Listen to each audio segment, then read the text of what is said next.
मैं बहुत गरीब परिवार से थी। हमारे पास खाने पीने तक के पैसे नहीं होते थे।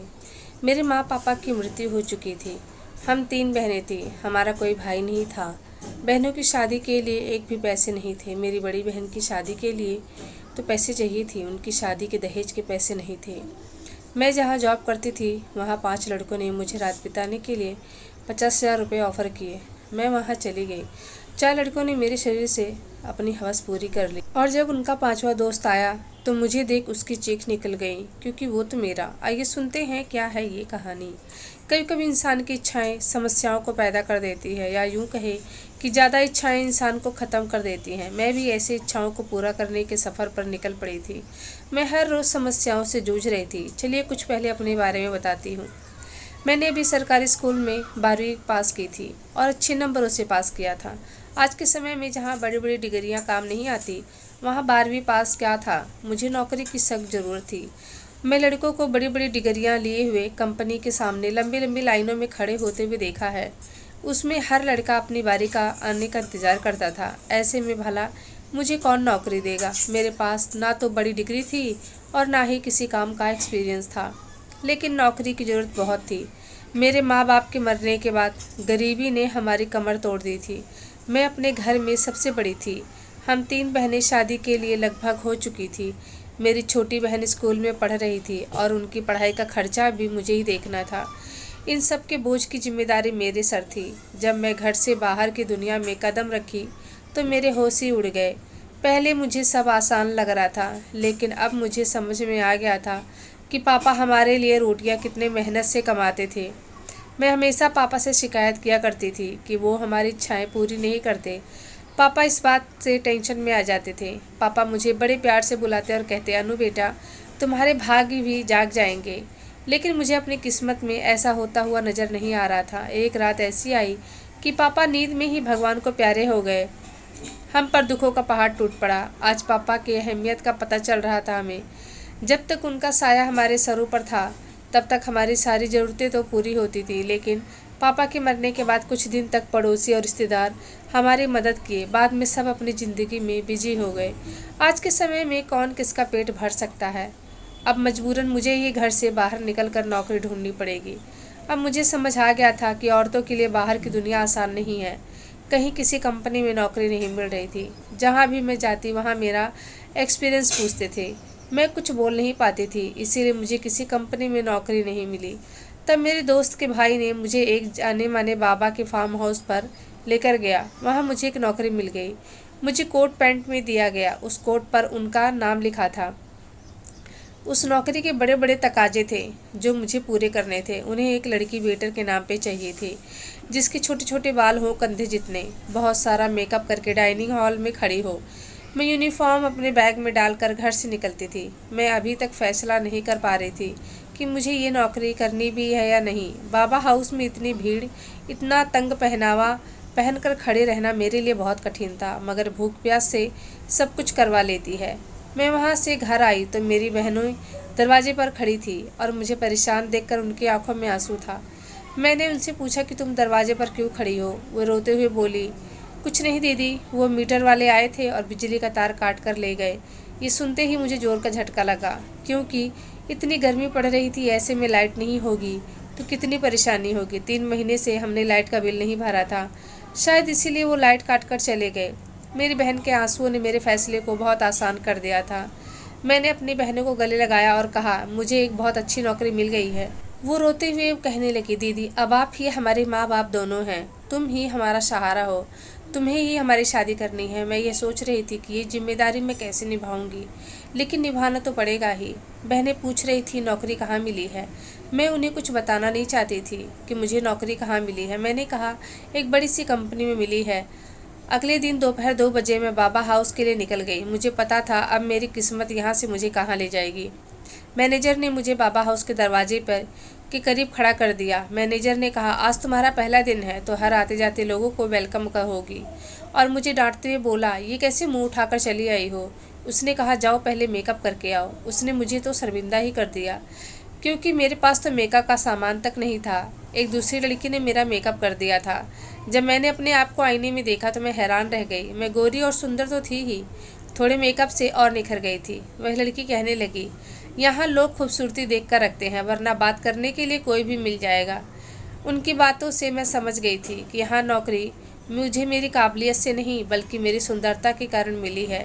नौकरी का पहला दिन मेरे लिए भारी पड़ रहा था। मैं 3 बजे से ही आने वाले आदमी और औरत को वेलकम कर रही थी। आदमी ज़्यादा आ रहे थे, औरतें कम थी।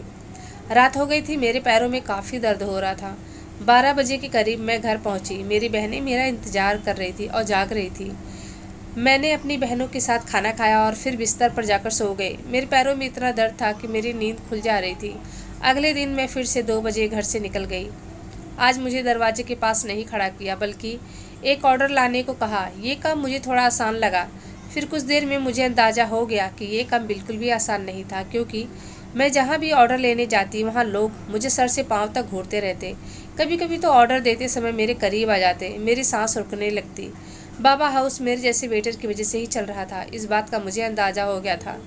यहाँ ज़्यादातर लोग पीने और अय्याशी करने आते थे। दिन तेज़ी से बीतने लगे और मुझे यहाँ काम करते हुए महीना बीतने को आ गया था। 1 महीने में बहुत कुछ देख लिया था मैंने। मर्दों की गंदी निगाहें, बोलने का तरीका। इस तरह नौकरी में अच्छी बात तो ये थी कि सैलरी से ज़्यादा तो टिप मिल गया था। उन पैसों से मैंने बिजली का बिल भर दिया। धीरे धीरे मैं बाबा हाउस के माहौल की आदी हो चुकी थी। 4 लड़के रोज़ शाम को बाबा हाउस आते और पिछली वाली टेबल पर बैठ जाते। वो टेबल मेरे हिस्से में आती थी। आज भी मैं उस टेबल पर ऑर्डर लेने गई। उन लड़कों की उम्र यही कोई 24-25 साल थी। उनमें से एक लड़के ने पूछा कि तुम यहाँ मजबूरी में काम करती हो ना? मैंने हाँ में सिर हिला दिया। उसने मेरे सामने एक कार्ड फेंका और कहा, तुम मुझे एक शरीफ लड़की लगती हो। अगर कभी किसी मदद की ज़रूरत हो तो याद कर लेना। बिना सोचे समझे मैंने वो कार्ड रख लिया और वो मुस्कुरा दिए। अब ये सिलसिला रोज़ होने लगा। मैं जब भी ऑर्डर लेने जाती उनमें से कोई भी मुझसे सवाल जवाब करता। इस तरह हमारे बीच बातचीत का सिलसिला चालू हो गया था। उनसे बात करते करते मेरी झिझक भी ख़त्म हो गई थी। देखते देखते ही दूसरा महीना बीत गया और फिर एक दिन मेरी बहनों ने बताया कि हमारे चाचा हैं जो हम बहनों के लिए बहुत अच्छा रिश्ता लेकर आए हैं। ये सुनकर मैं परेशान हो गई, क्योंकि अभी तो मैं सिर्फ घर का खर्चा ही उठा पा रही थी। शादी की जिम्मेदारी बहुत बड़ी होती है, उसे मैं कैसे पूरा करती।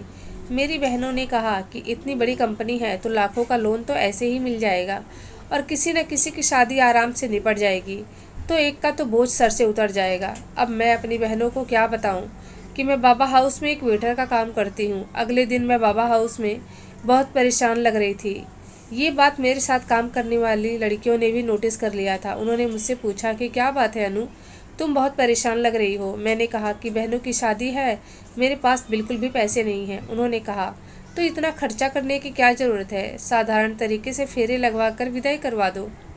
उसकी बात सुनकर मैं सोच में पड़ गई। आखिर वो लोग सच ही तो कह रही थी। अगर इतनी परेशानी है तो क्या ज़रूरत है धूमधाम से शादी करने की। साधारण तरीके से फेरे लगवा कर शादी भी हो सकती है।